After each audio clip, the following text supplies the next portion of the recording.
Hello everyone, welcome to this series on literary terms and theories.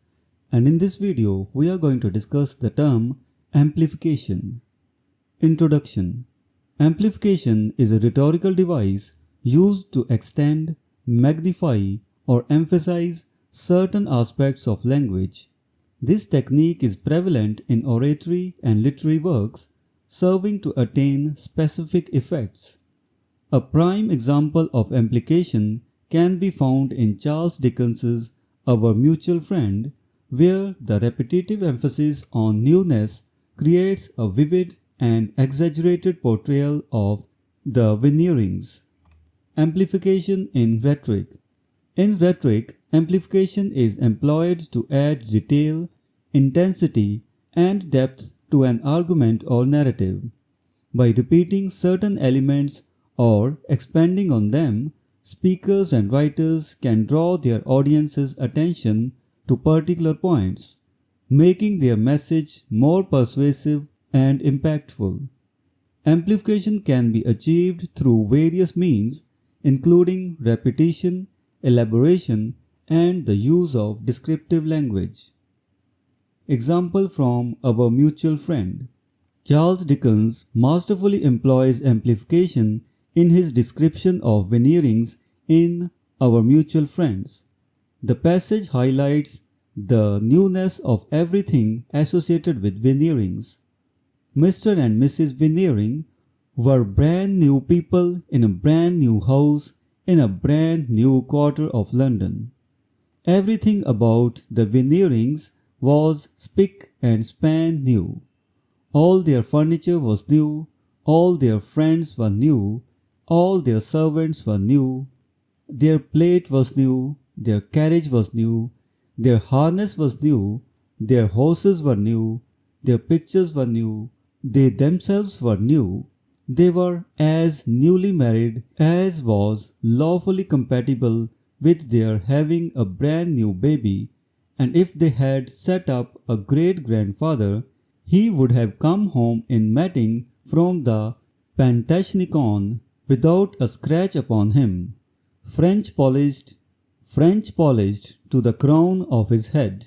Impact of amplification in the passage.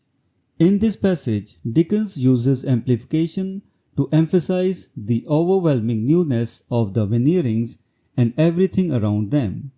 The repeated use of the word new and its variations, for example, brand new, spick and span new, magnifies the sense of artificiality and superficiality associated with the Veneerings' lifestyle.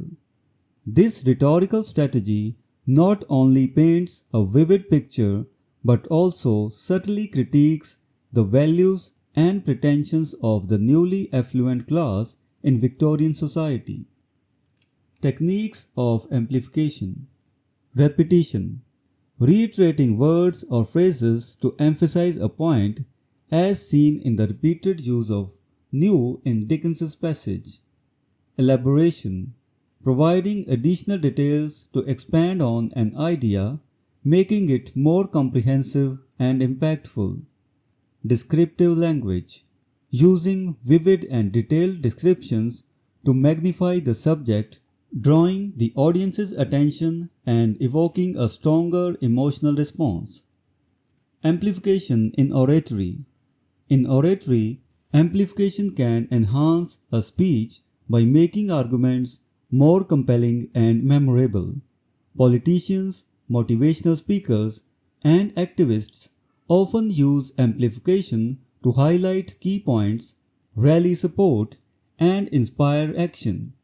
For instance, Martin Luther King Jr.'s I Have a Dream speech employs amplification through repetition and elaboration to emphasize the vision of racial equality and justice.